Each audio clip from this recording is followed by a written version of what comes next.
पाया पडले चला देवाची देवाची हां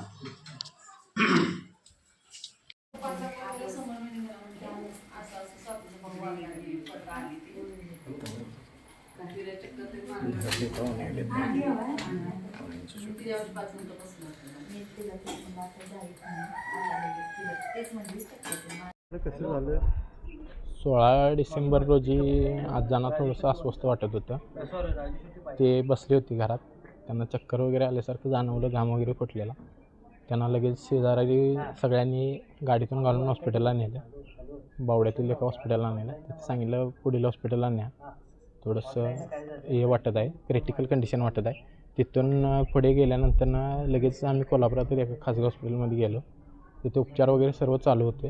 त्यांचे उपचार चालू असताना तब्येत थोडी थोडी खालवत निघाली. त्यांची कंडिशन क्रिटिकल होत चाललेली. डॉक्टरांचे उपचार चालूच होते. त्यावेळेला नंतर डॉक्टरांनी सांगितले की त्यांची प्राणज्योत मालवत चालली आहे. त्यांच्या मुलगीला वगैरे बोलवून घेतलं. त्यानंतर त्यांना पण सांगितलं. मग घरी वगैरे सगळं अंत्यविधीची तयारी चालू केली. निरोप वगैरे मिळाला शेजारी पाजाऱ्यांनी. अंत्यविधीची पूर्ण तयारी वगैरे झाली. त्यावेळेला आम्ही ॲम्ब्युलन्समधून घेऊन येताना कसबावाड्यात चौगली गल्लीच्या आसपास स्पीड ब्रेकरवरून गाडी गेल्यानंतर त्यांचा थोडासा हात हल्ल्यागत झाला. हात हल्ल्यामुळे आम्ही एकमेकाला कल्पना दिली. गाडी लगेचच बाजूला घेऊन बघितलं तर त्यांची जरासा आम्हाला तब्येत दाखवा लागल्यानंतर आम्ही लगेच एका खाजगी हॉस्पिटलला गेलो. ECG वगैरे काढला. त्यानंतर थोडं दाखवल्यानंतर डॉक्टर म्हणले पुढील उपचारासाठी परत एकदा दवाखान्यात जावा. आम्ही डी.वाय पाटील हॉस्पिटलला वगैरे गेलो. तिथे कंडिशन क्रिटिकलच होती, पण डॉक्टरांना आम्ही सांगितलं तुम्ही तुमच्यापर्यंत प्रयत्न करा, काय असेल ते आमच्या नशिबाची साथ. नंतर आजोबांचं थोडं औषधांना उपचारांना रिस्पॉन्स मिळायला लागला. त्यांचा हात वगैरे हालचाल पुन्हा चालू झाल्यानंतर डोळे वगैरे उघडले. आम्ही जरा आनंदात भारावून गेलो. त्यांना उपचार प्रॉपर चालू केले डॉक्टरांनी.